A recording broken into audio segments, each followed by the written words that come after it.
Tibuok kinabuhi nga pagka-priso o life imprisonment ang gisentensya kang KAPA Community Ministry International Incorporated founder Pastor Joel Apolinario ug laing duha pa ka opisyal tungod sa patong-patong nga kasong syndicated estafa.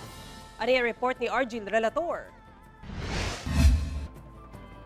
Sa pahayag sa Securities and Exchange Commission, December 12 karong tuiga, dihang gipagula sa Branch 33 sa Regional Trial Court sa Butuan City ang desisyong guilty beyond reasonable doubt sa 8 counts sa kasong syndicated estafa.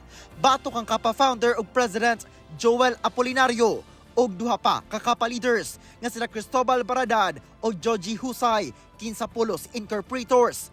Silang tulo gisentensyahan sa korte og tibuok kinabuhi nga pagka-priso og mubayad og 195,000 pesos nga danyos ngadto sa complainants.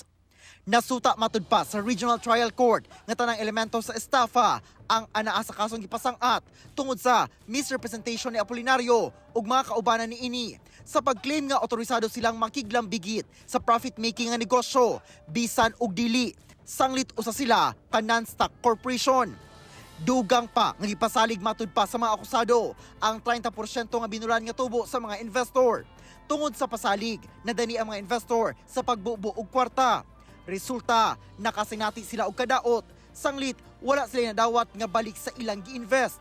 Gikumpirma sab sa korte ang nahimong finding sa SEC nga ang pagkolekta og solicitation sa KAPA ang susama sa usa ka Ponzi scheme. Ang maong desisyon ni Gula human ang unong katuig diyang nasayran sa SEC nga ginaagni sa KAPA ang publiko sa pag-invest og 10,000 pesos nga ginaingong donasyon.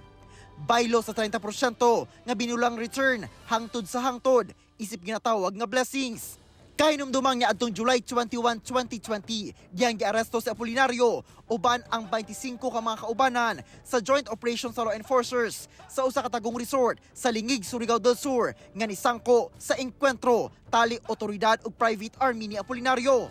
Ang maong operasyon subay sa mando sa search warrant nga gipagula sa RTC sa Kantilan, Surigao del Sur sa paglapas sa law on firearms and ammunition ug illegal possession of explosives o warrant of arrest nga gipagula sa RTC sa Cagayan de Oro City sa kasong syndicated estafa. Ako si Argil Relator para sa One Mindanao.